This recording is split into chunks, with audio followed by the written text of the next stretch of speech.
We've taken a look at some of the most exciting attackers I think Manchester United should be looking at during the World Cup. Now, we move on to the midfielders. We didn't sign Frenkie de Jong last summer. I won't speak about that. We obviously got Casemiro in and Eriksen in, and it's massively improved Manchester United's midfield. But Erik Ten Hag needs more, and certainly more depth in quality. If Manchester United are really genuinely going to start competing at the very top of the Premier League and back in the Champions League when we get there. So what I'm going to do in this video is run through 5 midfielders I think we should be keeping an eye on during the World Cup.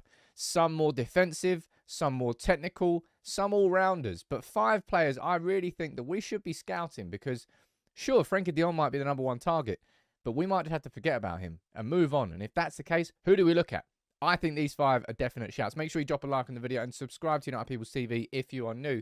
But let's dive into this one. And one name who is on the list, and you might not be surprised about this because, well, you shouldn't be surprised about it. We've already had a conversation or two about him. Enzo Fernandez, the Argentinian midfielder.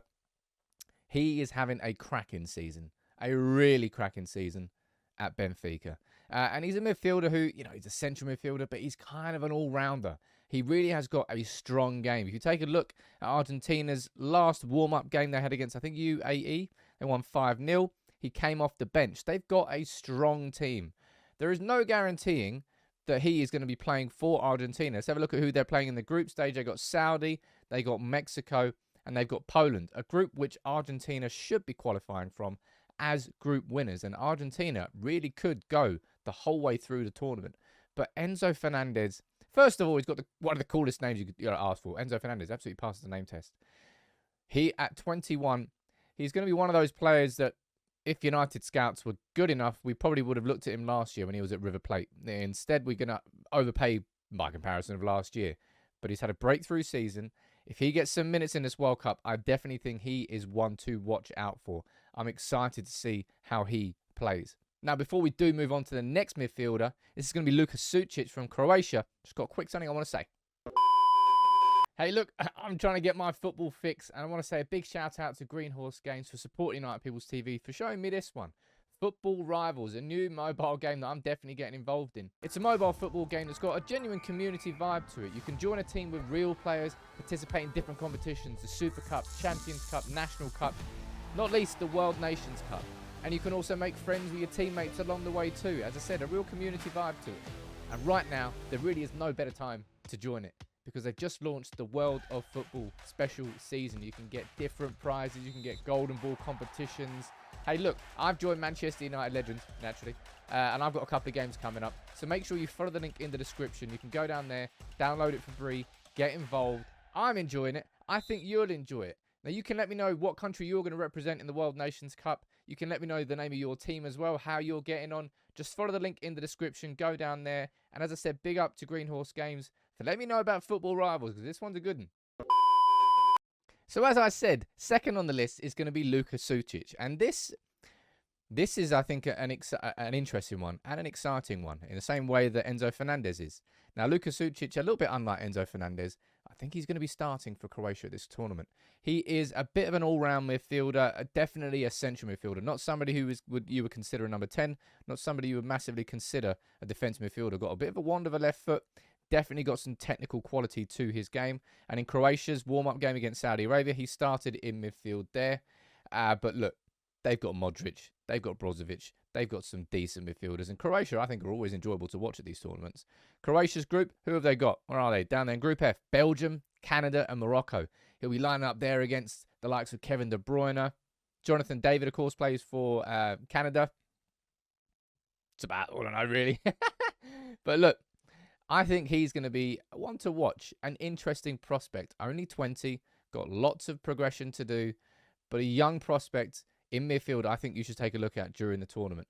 And I suppose, not in a completely different sense, but kind of a different player, and that's Youssouf Fofana for France. Now, France's midfielders, they've got Tchouameni, they've got Camavinga, so odds on is Fofana's not going to get too much game time, but he is a powerful central midfielder. Somebody he's not a natural defensive midfielder, I don't believe, but he's somebody who's got the defensive midfield side in his game. Now, France, they should be qualifying as top. I think they played Denmark first. Now, that's probably going to be probably one of the games of the group stage, really. France against Denmark. I really enjoy watching that. Going up against Eriksen. Let's see how he plays there. Now, he is somebody who... he's more, I would say, defensively inclined than someone who's more of a sort of more going forward. A bit like Sucic. Or maybe a bit like Enzo Fernandez as well. But he's kind of a bit of a blend of everything. And given that Paul Pogba's out, and given they've got... it's a very young midfield for France in terms of experience. At 23, I think he's a little bit older than Camavinga and Tchouaméni, but I'll be interested to see if he gets any minutes. He's one to watch. Now, one player who definitely will be getting all the minutes is Sergej Milinkovic-Savic. Now, I don't really have to tell you who he is. If I do, well, he plays for Lazio, and he was one of the big names on the list alongside Frenkie de Jong as an alternative to Frenkie de Jong.